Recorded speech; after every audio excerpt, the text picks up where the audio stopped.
శాంతి 17/3/2024 యొక్క అవ్యక్త మురళి ఆధారంతో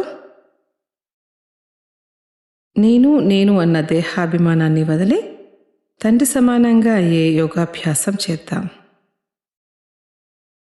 ఓం శాంతి. నేనొక జ్యోతిర్బిందు ఆత్మను.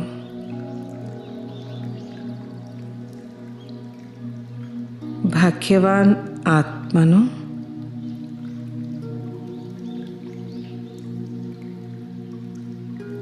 ఎవరినైతే నేను జన్మ జన్మాంతరాలుగా వెతుకుతూ వచ్చానో స్వయంగా ఆ భగవంతుడే నాకు లభించారు.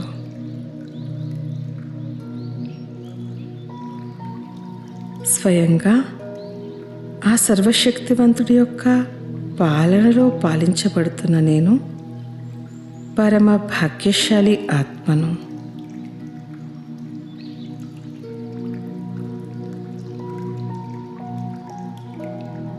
నాకు ఒక దృశ్యం అనుభవం అవుతుంది. నేనొక దట్టమైన ముళ్ళ అడవిల మధ్యలో చిక్కుకొని ఉన్నాను. ఆ అడవిలో చిక్కుకొని మార్గాన్ని వెతుకుతూ అలసిపోయి ఉన్నాను. చాలా సమయం నుంచి ఆ అడవి నుంచి బయటికి వచ్చేందుకు మార్గాన్ని వెతుకుతూనే ఉన్నాను.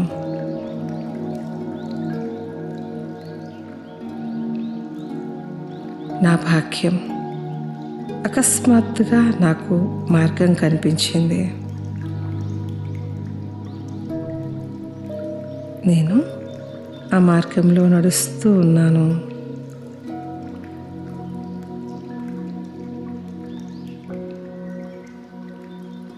ఆ మార్గంలో కొన్ని పాదముద్రలు ప్రకాశవంతంగా ప్రకాశిస్తున్నాయి.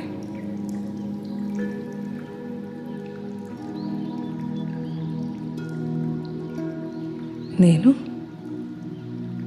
ఆ పాదముద్రలపైనే అడుగులో అడుగు వేసుకుంటూ ముందుకు వెళ్తున్నాను. అలా వెళ్ళగా ఎదురుగా నాకు బాప్దాదా కనిపించారు.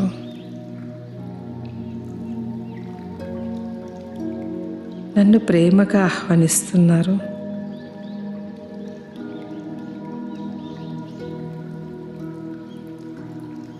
ఇదే విధంగా నేను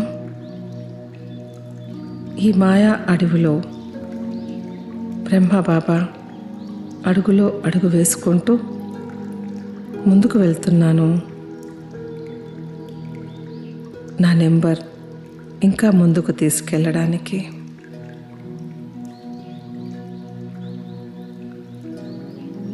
నేను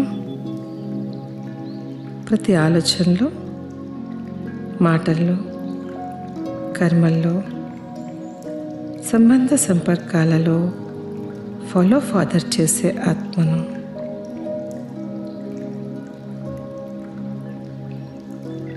ఫాలో ఫాదర్ చేస్తున్న ఆత్మైన నన్ను బ్రహ్మా తండ్రి వతనంలో సంపూర్ణ అవ్యక్త ఫరిష్తాగా అయ్యేందుకు ఆహ్వానిస్తున్నారు.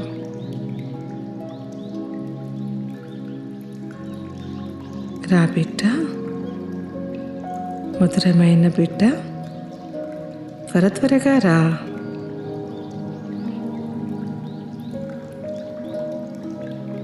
నేనిప్పుడు వతనానికి ఎగిరి వెళ్ళాను.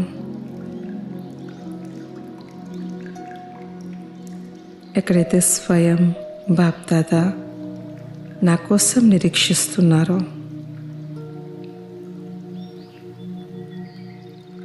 బాబా నా మస్తకంపై ప్రకాశిస్తున్న తిలకాన్ని పెట్టారు.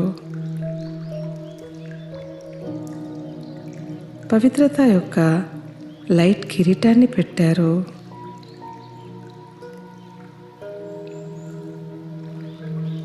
విశ్వ కళ్యాణం అనే బాధ్యతా కిరీటాన్ని పెట్టారు.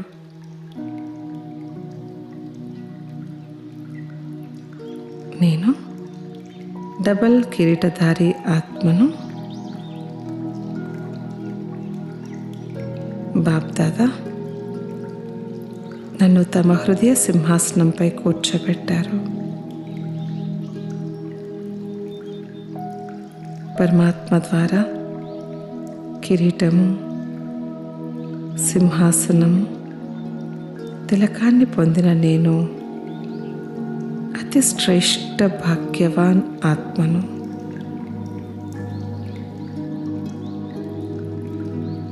డబల్ లైట్ ఫరిష్తా స్థితిలో స్థితై ఉన్నాను.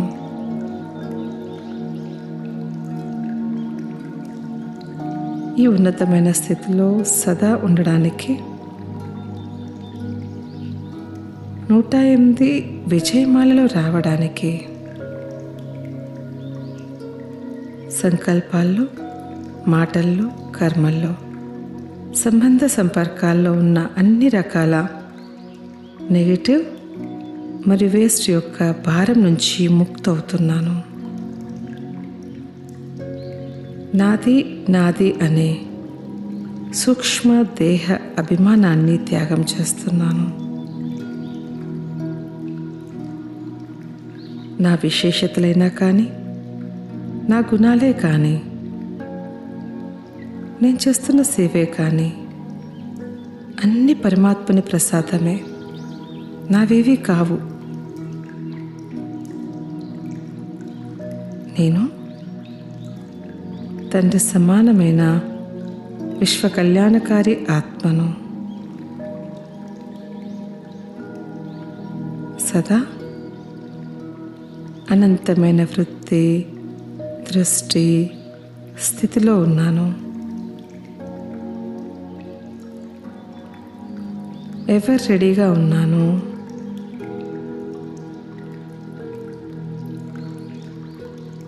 నేను నా ఆఫీస్ అని, నా ఇల్లు అని, నా గది అని, నా అల్మారా అని, నా ఏ వస్తువు పైన, ఏ ఏరియా పైన, ఏ రకమైన పేరు ప్రఖ్యాతుల కోసము, పదవి గౌరవాల కోసము, ఇక ఏ హద్దు యొక్క విషయాల్లో కూడా నేను చిక్కుకోవటం లేదు.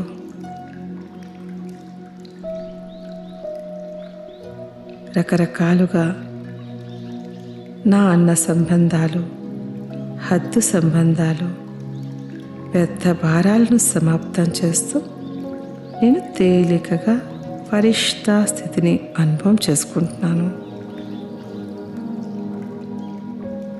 నేను అనంత విశ్వ కళ్యాణకారి ఆత్మను. ప్రతి పరిస్థితిలో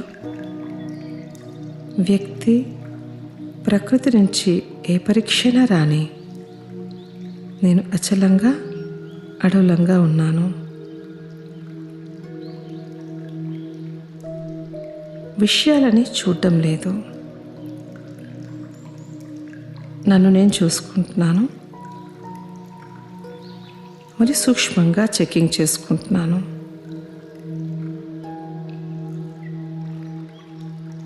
నన్ను నేను మలుచుకుంటున్నాను, బంగారంలా అవుతున్నాను.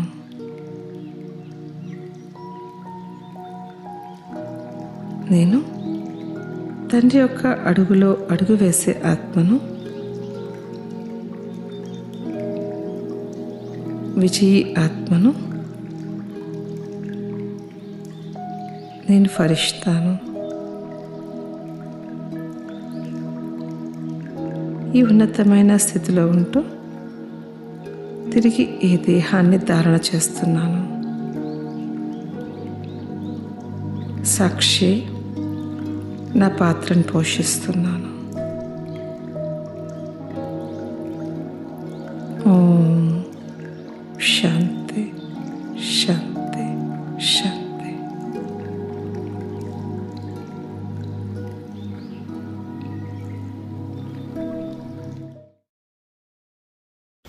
ఓం శాంతి.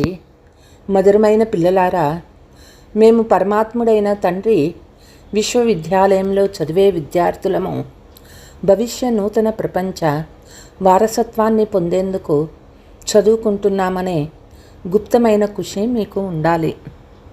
ప్రశ్న: ఏ స్మృతిలో సదా ఉన్నట్లయితే దైవీ గుణాల ధారణ అవుతూ ఉంటుంది?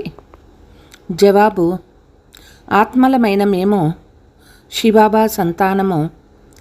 బాబా మనల్ని ముళ్ళ నుండి పువ్వులుగా చేసేందుకు వచ్చారనే స్మృతి సదా ఉంటే దైవీ గుణాల ధారణ జరుగుతుంది. చదువు మరియు యోగంపై పూర్తి గమనం ఉండాలి. వికారాలపై తిరస్కార భావన ఉంటే దైవీ గుణాలు వస్తూ ఉంటాయి. ఎప్పుడైనా వికారాలు దాడి చేస్తే నేను ముళ్ళుగా ఉన్నాను, ఇప్పుడు పువ్వుగా తయారవ్వాలని గుర్తు చేసుకోండి. ఓం శాంతి. ఆత్మీక విశ్వవిద్యాలయంలో కూర్చొని ఉన్నామని పిల్లల బుద్ధిలో ఉన్నది ఈ నష ఉండాలి. పాఠశాలలో కూర్చున్నట్లుగా ఇక్కడ సాధారణ రీతిలో బుద్ధిహీనులుగా కూర్చోరాదు. చాలామంది పిల్లలు బుద్ధిహీనుల వలె కూర్చుంటారు. ఇది శ్రేష్టాతి శ్రేష్టమైన పరంపిత పరమాత్మ విశ్వవిద్యాలయం. మేము వారి విద్యార్థులమని జ్ఞాపకం ఉండాలి. కనుక మీలో ఎంత నష ఉండాలి. ఇది గుప్తమైన ఖుషి, గుప్త జ్ఞానము. ప్రతి విషయము గుప్తమే. ఇక్కడ కూర్చొని ఉన్న చాలామందికి వెలుపలి చెడు ఆలోచనలు వస్తూ ఉంటాయి. భవిష్యత్తులో కొత్త ప్రపంచ వారసత్వాన్ని పొందేందుకు ఇక్కడ మీరు చదువుకుంటూ ఉన్నారు. కనుక మీకు ఎంత సంతోషం ఉండాలి. దైవీ గుణాలు కూడా ఉండాలి. ఇక్కడ అందరూ బ్రాహ్మణులే వస్తారు. మీరు అక్కడి మురికి నుండి రక్షించబడి ఇక్కడికి వస్తారు. కనుక మీరు ఎంతో సంతోషంగా ఉండాలి. ఈ సమయంలో ప్రపంచమంతా మురికిలో ఉన్నది. కలియుగ మురికి ఎక్కడ? సతయుగంలోని పుష్పాల తోట ఎక్కడ? కలియుగంలో ఒకరినొకరు ముళ్ళుతో గుచ్చుకుంటూ ఉంటారు. మీరిప్పుడు పువ్వులుగా అవ్వాలి. కాబట్టి ఎంత సంతోషం ఉండాలి. ఇప్పుడు మనం పువ్వులుగా అవుతాము. ఇది పూతోట. తండ్రిని తోట యజమాని అని అంటారు. వాళ్ళొచ్చి ముళ్ళని పువ్వులుగా చేస్తారు. మేము ఎలాంటి పువ్వులుగా అవుతున్నామని పిల్లలకు తెలిసి ఉండాలి. ఇక్కడ పూతోట కూడా ఉంది. మురళి విని తోటలోకి వెళ్ళి పువ్వులతో మిమ్మల్ని మీరు పోల్చుకోండి. మేము ఎలాంటి పువ్వులం అయినాము. మేము ముళ్ళుగా లేము కదా. కోపం వచ్చినప్పుడు నేను ముళ్ళును, నాలో భూతం ఉందని అర్థం చేసుకోండి. కోపంపై ఇంతటి తిరస్కార భావన రావాలి. కోపం అందరి మధ్యలో వస్తుంది. కామం అందరి మధ్యలో రాదు. ఇది గుప్తంగా చేస్తారు. క్రోధం బయటకు వచ్చేస్తుంది. కోపం చేసుకున్నట్లయితే దాని ప్రభావం కూడా కొద్ది రోజులు కొనసాగుతుంది. క్రోధపు నశ కూడా ఉంటుంది. లోభపు నశ కూడా ఉంటుంది. మీ పైన మీరే తిరస్కార భావన కలగాలి. మనల్ని బాబా పువ్వులుగా తయారు చేస్తున్నారని మీకు తెలుసు. కామము, క్రోధము చాలా మురికి వికారాలు మనుషుల శోభను పూర్తిగా నాశనం చేస్తాయి. ఇక్కడ శోభ చూపించినప్పుడే అక్కడ కూడా శోభను పొందుతారు. దైవీ గుణాల ధారణ చేయండిని బాబా ప్రతిరోజు పిల్లలకు అర్థం చేయిస్తూ ఉంటారు. స్వర్గానికి వెళ్ళాలి కదా. ఈ లక్ష్మీనారాయణులు ఎంతటి గుణవంతులు. వారి వద్దకు వెళ్ళి మేము నీచులము, పాపులము, కాములము, మీరు సర్వగుణ సంపన్నులు అని మహిమ చేస్తారు. స్వర్గము పువ్వుల తోట, నరకము ముళ్ళ అడవి అని మీకు తెలుసు. శివబాబా స్వర్గ స్థాపన చేస్తారు. రావణుడు నరకాన్ని తయారు చేస్తారు. మేము ఆత్మలము, బాబా సంతానము, మాలో మురికి ఎక్కడి నుండి వచ్చింది అని ఆలోచించాలి. ఒకవేళ మురికిగా ఉంటే బాబా పేరుని పాడు చేస్తారు. కోపం చేసుకున్నట్లయితే తండ్రిని నిందింపచేసినట్లవుతుంది. క్రోధభూతము వస్తేనే తండ్రిని మర్చిపోతారు. తండ్రి స్మృతి ఉంటే ఏ భూతము రారు. ఒకవేళ ఎవరి మనస్సుకైనా దుఃఖము కలిగిస్తే దాని ప్రభావం కూడా పడుతుంది. ఒక్కసారి కోపం చేసుకుంటే వీరు క్రోధి అని 6 మాసాల వరకు అందరి బుద్ధిలో ఉంటుంది. వాళ్ళ హృదయం నుండి కూడా దిగిపోతారు. ఈ దాదా కూడా విశ్వానికి అధికారిగా అవుతాడు. ఇతనిలో కూడా తప్పకుండా విశేషతలుంటాయి. కానీ ఎవరి భాగ్యంలోనైనా లేనట్లయితే పురుషార్థం చేయరు. ఎంత సహజమైన పురుషార్థము! బాబాని స్మృతి చేసినట్లయితే ఆత్మ స్వచ్ఛంగా అవుతుంది. వేరే ఉపాయం లేదు. ఈ సమయంలో రాజఋషులు ఎవ్వరూ లేరు. రాజయోగం నేర్పించేవారు ఒక్క తండ్రి మాత్రమే. మనుషులు మనుషులను పరివర్తన చేయలేరు. బాబా వచ్చి అందరినీ పరివర్తన చేస్తారు. ఎవరైతే పూర్తిగా బాగా పరివర్తన అవుతారో వారు సత్యయుగంలో మొట్టమొదట వస్తారు. కాబట్టి ఏదైనా చెడ్డ అలవాటు ఉంటే వదిలివేయాలి. చదువుపై పూర్తిగా గమనం ఉంచాలి. అందరూ ఒకే విధంగా ఉన్నతంగా అవ్వలేరు కదా. కానీ బాబా ఏమో పురుషార్థం చేయిస్తారు. సాధ్యమైనంత ఎక్కువగా పురుషార్థం చేసి శ్రేష్ఠ పదవిని పొందండి. లేకుంటే కల్పకల్పాంతరము పొందలేరు. తండ్రిని స్మృతి చేస్తే మురికి తొలగిపోతుందని బాబా పదే పదే అర్థం చేయిస్తారు. ఆ సన్యాసులు హఠయోగాన్ని నేర్పిస్తారు. హఠయోగం ద్వారా మంచి ఆరోగ్యం కలుగుతుందని, వారు ఎప్పుడూ అనారోగ్యం పాలు అవ్వరని అనుకోకండి. వారు కూడా అనారోగ్యం పాలవుతారు. భారతదేశంలో లక్ష్మీనారాయణ రాజ్యం ఉన్నప్పుడు అందరి ఆయుష్ ఎక్కువగా ఉండేది. ఆరోగ్యం, ఐశ్వర్యం ఉండేవి. ఇప్పుడు అందరూ పూర్తి అల్పాయుష్యులుగా అయ్యారు. భారతదేశాన్ని ఇలా ఎవరు తయారు చేశారో ఎవరికీ తెలియదు. పూర్తి గాఢాంధకారంలో ఉన్నారు. మీరు ఎంత అర్థం చేయించినా వారికి అర్థం అవ్వడం చాలా కష్టము. పేదవారు సాధారణమైన వారే అయినా అర్థం చేసుకునేందుకు ప్రయత్నిస్తారు. ఇక్కడ ఎవరైనా లక్షాధికారులు ఉన్నారా? ఇప్పుడు 1,00,000 కూడా పెద్ద మాటేమీ కాదు. ఇప్పుడు లక్షాధికారులు చాలామంది ఉన్నారు. వారిని కూడా బాబా సాధారణమైన చెప్తారు. ఇప్పుడు కోటీశ్వర్లదే మాట. వివాహాలకు కూడా ఎంత ఖర్చు పెడతారు.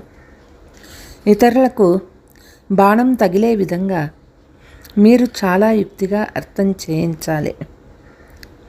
ఎవరైనా ఎంపీ మొదలైన గొప్ప గొప్ప వ్యక్తులు వచ్చినప్పుడు చాలా సంతోషిస్తారు. కానీ ఒక్కరిలో కూడా సందేశాన్ని ఇచ్చే శక్తి లేదు. మీరు అర్థం చేయిస్తారు కానీ యథార్థంగా పూర్తిగా అర్థం చేసుకొని వెళ్ళటం లేదు. ఉన్నతమైన వారు భగవంతుడు, ఉన్నతోన్నతమైన వారు ఈ వారసత్వాన్ని లక్ష్మీనారాయణలకు స్వర్గ వారసత్వాన్ని ఎవరు ఇచ్చినారు? వీరు ఎక్కడ నివాసీలు? ఇది చాలామందికి తెలియదు. అర్థం చేసుకునేందుకు మ్యూజియంకు చాలామంది వస్తారు. సేవకు మంచి అవకాశం ఉన్నది. కానీ యోగము లేనే లేదు. తండ్రిని స్మృతి చేస్తే ప్రఫుల్లత కూడా వస్తుంది. మనం ఎవరి సంతానము? చాలామంది పిల్లలు నియమానుసారంగా చదవరు. బాబాతో యోగం చేయరు. ఇంకా ఎవరూ సంపూర్ణం అవ్వలేదు. నెంబర్ వారుగా ఉన్నారు. పిల్లలు ఏకాంతంలో కూర్చొని తండ్రిని స్మృతి చేయాలి. ఇలా మనం తండ్రి ద్వారా స్వర్గ వారసత్వాన్ని పొందుతూ ఉన్నాము. ఈ ప్రపంచంలో మనమే అందరికంటే ఎక్కువగా పతితులుగా అయ్యాము. మళ్ళీ మనమే పావనంగా అవ్వాలి.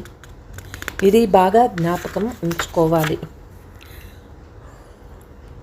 పావనంగా అయ్యేందుకు ఇలా చెయ్యమని బాబా మనకి అనేక విధాలుగా సలహా ఇస్తారు.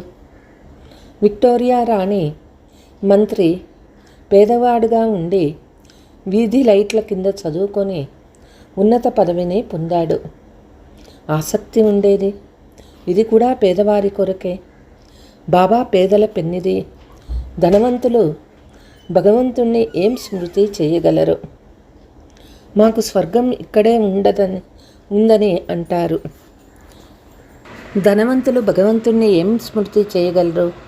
మాకు స్వర్గం ఇక్కడే ఉందని అంటారు. అరే, బాబా ఇంకా స్వర్గ స్థాపన చేయలేదు, ఇప్పుడు చేస్తూ ఉన్నారు. తండ్రిని స్మృతి చెయ్యండి, తప్పకుండా పావనం అవ్వాలి. భారతదేశ ప్రాచీన యోగము పరంపిత పరమాత్మ తప్ప వేరే ఎవ్వరూ నేర్పించలేరని ఇతరులకు అర్థం చేయించేందుకు పిల్లలు యుక్తులు రచించాలి. హఠయోగము నివృత్తి మార్గంలోని వారి కొరకు ఎప్పుడైనా ఎవరి కళ్యాణమైనా జరగవలసి ఉంటే మళ్ళీ ఇలాగే వ్రాస్తారని తండ్రి చెప్తారు. ఇంకా సమయం ఉన్నది కనుక ఎవరి బుద్ధికి తోచటం లేదు. ఇది ఈశ్వరీయ మిషను. మీరు మనుషుల నుండి దేవతలుగా చేసే సేవ చేయాలి. ప్రపంచంలో అయితే అనేక రకాలైన మతాలు వెలువడుతూ ఉంటాయి. వాటికి ఎంతో ఆడంబరం ఉంటుంది. ఎంత అంధవిశ్వాసం ఉన్నది. రాత్రికి పగలున్నకున్నంత వ్యత్యాసం ఉన్నది. బ్రాహ్మణులు మీలో కూడా రాత్రికి పగలకు ఉన్నంత వ్యత్యాసం ఉండాలి. కొందరికి ఏమీ తెలియదు. జ్ఞానము చాలా సులభం. స్వయాన్ని ఆత్మగా భావించి తండ్రిని స్మృతి చేస్తే పాపం సమాప్తమవుతుంది. దైవీ గుణాలు ధారణ చేసినట్లయితే ఇలా తయారవుతారు. దండోరా వేయిస్తూ ఉండండి. దేహాభిమానం లేనట్లయితే డోలు మెడలో వేసుకొని తండ్రి వచ్చారని అందరికీ తెలుపుతూ ఉండండి. తండ్రి స్మృతి చేస్తే మీరు పతితుల్ని పావనంగా అవుతారు అని వారు చెప్తూ ఉన్నారు. ఈ సందేశాన్ని ఇంటింటికి ఇయ్యాలి. అందరిపై తుప్పు పట్టి ఉంది. ఇది తమో ప్రధాన ప్రపంచము. అందరికీ బాబా సందేశాన్ని తప్పకుండా అందించాలి. అంతిమంలో మిమ్మల్ని సబాష్ అని అంటూ మెచ్చుకుంటారు.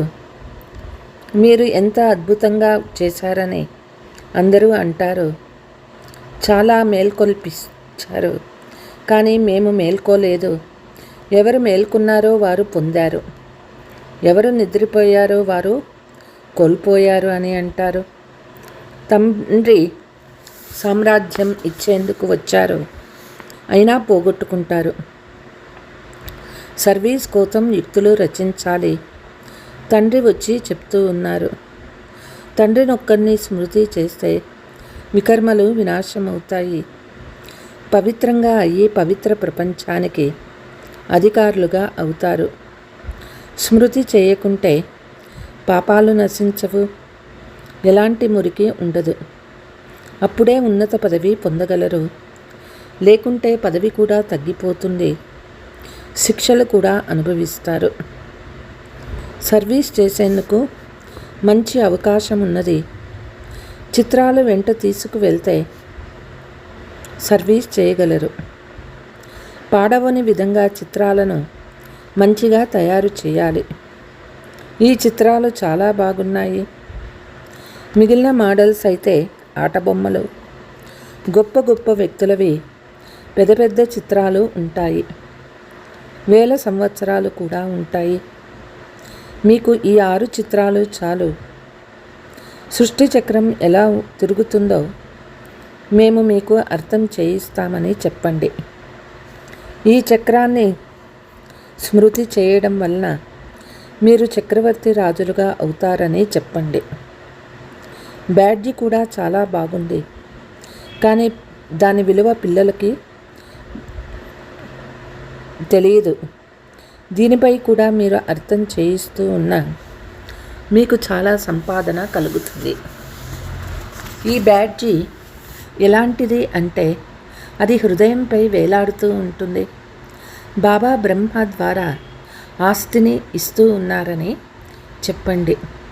రైలులో కూడా తిరుగుతూ అందరికీ బ్యాడ్జీపై అర్థం చేయిస్తూ ఉండండి.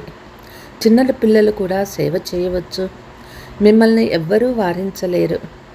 ఈ బ్యాడ్జీ ఎలాంటిది అంటే వజ్ర వైడూర్యాలు, ఫలపుష్పాలు, భవనాలు అన్నీ ఇందులో ఇమిడి ఉన్నాయి. కానీ పిల్లల బుద్ధి తోచదు. చిత్రాలు తప్పకుండా జతలో ఉండాలని బాబా అనేకసార్లు తెలియచేశారు. మిమ్మల్ని కొందరు ఉల్టా సుల్టాగా కూడా మాట్లాడతారు. కృష్ణుని గురించి కూడా ఎత్తుకుపోయారు, తీసుకువెళ్ళాడు అని చేశారు. కానీ ఎత్తుకుపోయిన వారిని కూడా పట్టపు రాణులుగా చేశారు కదా. విశ్వానికి యజమానులుగా అయ్యి ఎలాంటి పనులు చేయడు. ఈ జ్ఞానంలో చాలా నశ ఉండాలి. త్వరగా వినాశనం అవ్వాలని మనము కోరుకుంటాము. మళ్ళీ ఇప్పుడు బాబా మా జతలో ఉన్నారని కూడా చెప్తారు. బాబాని వదిలినట్లయితే వారు మళ్ళీ 5000 సంవత్సరాల తర్వాతనే లభిస్తారు. అలాంటి బాబాను మనం ఎలా వదలాలి? బాబా వద్ద చదువుకుంటూనే ఉండాలి. ఇది ఉన్నతమైన బ్రాహ్మణ జన్మ. మనకి రాజ్యాన్ని ఇస్తున్న ఇలాంటి తండ్రిని మళ్ళీ మనము కలుసుకోలేము. కానీ గంగా నదీ తీరంలో ఉండేవారు అంత గౌరవం ఇవ్వరు. వెలుపలి వారు ఎంత మహిమని ఇస్తారు. ఇక్కడ కూడా వెలుపలి వారు అర్పణ అవుతారు. ఒకవేళ యోగబలం లేకుంటే మీరు ఎవ్వరికీ తెలియచేసినా దాని ప్రభావం ఉండదు. ఏమీ అర్థం చేసుకోలేరు. చాలామంది వస్తారు. ఇలా అర్థం చేయించారు, చాలా బాగుందని చెప్తారు. విన్నప్పటికీ విననట్లే ఏమీ అర్థం చేసుకోలేదని బాబాకి తెలుసు. కొంచెం కూడా అర్థం చేసుకోలేరు. తండ్రినే తెలుసుకోలేదని తండ్రికి తెలుసు. ఒకవేళ ఏదైనా అర్థం చేసుకొని ఉంటే అలాంటి తండ్రితో సంబంధం ఉంచుకుంటారు, జాబు వ్రాస్తారు. అలాంటి తండ్రికి జాబు ఎలా వ్రాయాలో తెలియచేయండి మిమ్మల్ని తక్షణం అడుగుతారు. శివబాబా కేర్ ఆఫ్ బ్రహ్మ అని మీరు చెప్తారు. వెంటనే వ్రాయడం ప్రారంభిస్తారు. ఇతను రథం కదా, కానీ వీరిలో ఎవరు ప్రవేశించారో వారి విలువ ఎక్కువ. సర్వీస్ చేస్తూ చేస్తూ చాలామంది పిల్లల గొంతులు అలసిపోతాయి. యోగం లేనట్లే బాణం తగలదు. దీనిని కూడా డ్రామా అని అంటారు. తండ్రిని తెలుసుకున్నట్లయితే ఆ బాబాతో మిలనం చేయకుండా ఉండలేరు. మేము బాబా వద్దకు వెళ్తున్నామని రైల్లో కూడా యోగయుక్తులై ఉండాలి. విదేశాల నుండి వచ్చేటప్పుడు పత్ని, పిల్లలు అందరూ జ్ఞాపకం వస్తారు కదా. ఇక్కడ మనం ఎవరి వద్దకి వెళ్తూ ఉన్నాము కనుక దారిలో కూడా ఎంతో సంతోషం ఉండాలి. సర్వీస్ చేస్తూ చేస్తూ రావాలి. బాబా సాగర్లు పిల్లలు నన్ను అనుసరిస్తున్నారా అని చూస్తారు. మీలో జ్ఞాన అలలు లేచినప్పుడు చూసి సంతోషిస్తారు. ఇతడు చాలా మంచి సుపుత్రుడు అని భావిస్తారు. ఉదయం స్మృతి యాత్రలో చాలా లాభం ఉంది. కేవలం ఉదయమే స్మృతి చెయ్యాలని కూడా కాదు. కూర్చుంటూ లేస్తూ, తింటూ తాగుతూ స్మృతి చేస్తూ సర్వీస్ చేశారు అంటే మీరు యాత్రలో ఉన్నట్లే. అచ్చా, मीठे मीठे सिकीलते बच्चों प्रति मात पिता बाप दादा का याद प्यार और गुड मॉर्निंग. रूहानी बाप की रूहानी बच्चों का नमस्ते. हम रूहानी बच्चों की रूहानी मात पिता बाप दादा को याद प्यार गुड मॉर्निंग నమస్తే నమస్తే.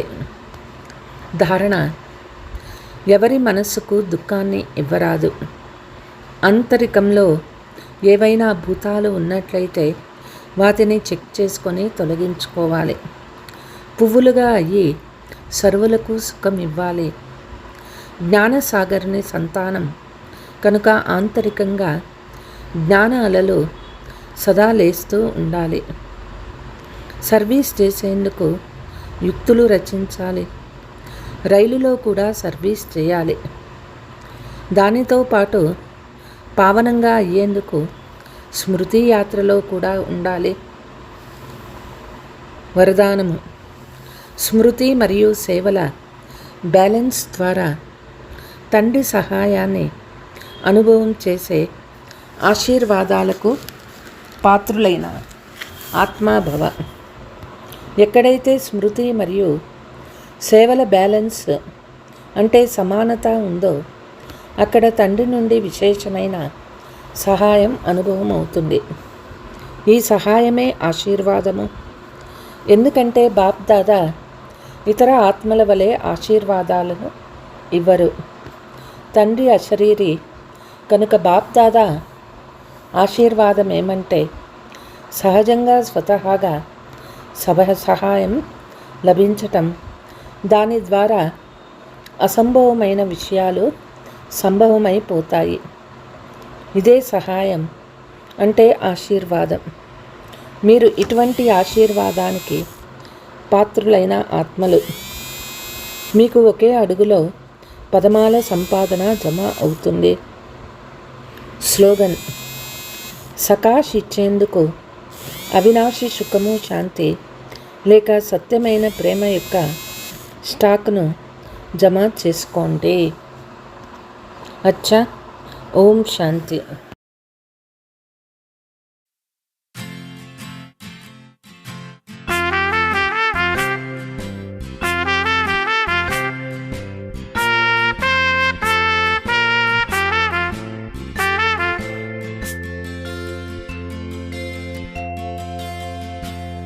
ఈ తనువు మనసుతో నిష్కామ భావనే, ఈ తనువు మనసుతో నిష్కామ భావనే నీ మానవత్వ విలువ చాటు సోదరా. మనోవాక్కాయ కర్మ ఆధారమే చరితార్థమౌను నీ చరిత్ర భూమిలో. ఈ తనువు మనసుతో నిష్కామ భావనే నీ మానవత్వ విలువ చాటు సోదరా. మనోవాక్కాయ కర్మ ఆధారమే చరితార్థమౌను నీ చరిత్ర భూమిలో.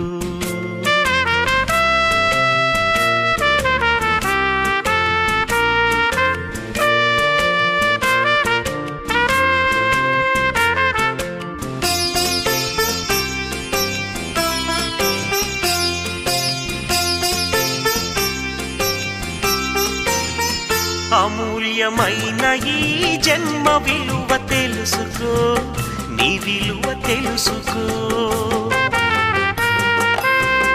అమూల్యమైన ఈ జన్మ విలువ తెలుసుకో, నీ విలువ తెలుసుకో. ఈ కర్మ భూమి పైన నీ పాత్ర ఏమిటో గుర్తెరిగి నడుచుకో. నీ బృహద్భావనల్, నీ బృహత్ కర్మలే, నీ బృహత్ భావనల్, నీ బృహత్ కర్మలే ఆదర్శమై నిలిచిపోవు భూమిలో. నీ మనోవాక్కాయ కర్మ ఆధారమే చరితార్థమౌను నీ చరిత్ర భూమిలో. ఈ తనువు మనసుతో నిష్కామ భావనే నీ మానవత్వ విలువ చాటు సోదరా. మనోవాక్కాయ కర్మ ఆధారమే చరితార్థమౌను నీ చరిత్ర భూమిలో.